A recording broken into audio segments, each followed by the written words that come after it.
એક વેપારી બુદ્ધિ સાથે ચાલનારી સરકાર છે.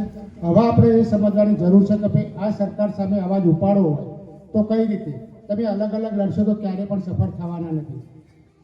તો કહેવાનો મતલબ મારો એ કે અમે કિસાન ન્યાય પંચાયતના માધ્યમથી આજે તમને એ કહેવા આવ્યા કે ભાઈ આવનારા સમયમાં સમગ્ર ગુજરાતની અંદર સ્થાનિક સ્વરાજ્યની ચૂંટણીઓ જ્યારે આવવાની છે ત્યારે ખાસ કરીને ખેડૂતોએ તાલુકા પંચાયત જિલ્લા પંચાયતની ચૂંટણીઓમાં આ સરકારને સબક શીખવાડવા માટે એક નવું પરિવર્તન લાવવા માટે આમ આદમી પાર્ટી તમારી જોડે વિકલ્પ છે. તો આ વિકલ્પના માધ્યમથી આવનારા સમયમાં તમારા ક્ષેત્રમાં કોઈ પણ જે વ્યક્તિ હોય એ તાલુકા પંચાયત જિલ્લા પંચાયતના ડેલિગેટની ચૂંટણી લડે તો તમે એમને સમર્થન કરજો.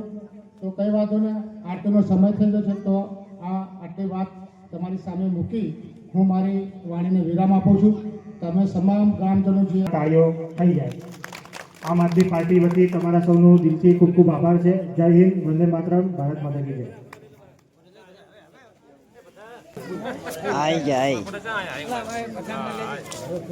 આપણા રાજુભાઈ કરપડા બધાએ નામ સાંભળ્યું હશે. મિત્રો, કિસ્સો કંઈક એવો બન્યો હતો કે ધારો કે આપણે અહીંયાથી રાધનપુર ગંજ બજારમાં આપણો માલ વેચવા જઈએ, કપાસ વેચવા જઈએ, એટલે આપણે એક મણનો આપણો કપાસનો ભાવ નક્કી જ કર્યો હોય કે ભાઈ 1400 રૂપિયા આપણને મળવો જોઈએ. આપણા અને હરાજી કરનાર વેપારી વચ્ચે આ વાત થાય. ત્યારબાદ એવું થયું કે હરાજી કરનાર વેપારી એવું કે ભાઈ અહીંયાથી મારું 5 કિલોમીટર 10 કિલોમીટર ત્યાંથી જ બને છે. આપણે એ યુરિયા ખાતર ઇફકો કંપની એટલી મોટી છે કે ગુજરાતના 54 લાખ ખેડૂતોને ખાતરની અછત પડે જ નહીં, એટલી મોટી એની કંપની છે.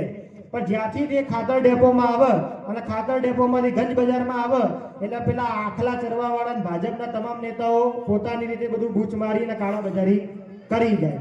તમે વિચારજો, આ એ તમને કહું, તમારા ગળસઈ ગામમાં તમે બધા સામાન્ય ખેડૂત છો એટલે જ આમ આદમી પાર્ટીની સભામાં બેઠા છો. તમે તમારા ગામમાં જોઈને નોટિસ કરજો કે કોઈ ભાજપનો ખેડૂત હશે કે ભાજપનો આગેવાન હશે કે સરકારનો માનીતો હશે કે જાણીતો હશે, એ સરકારના માનીતા અને જાણીતા વ્યક્તિ જોડે તમારા જોડે ખાતરનો દાણો નહીં હોય અને એના ઘરમાં 10 ને 15 થેલીઓ ખાતરની પડી હશે. બોલો, વાત સાચી કે ખોટી? તો એ કાળા બજારી કરી કહેવાય કે ના કહેવાય?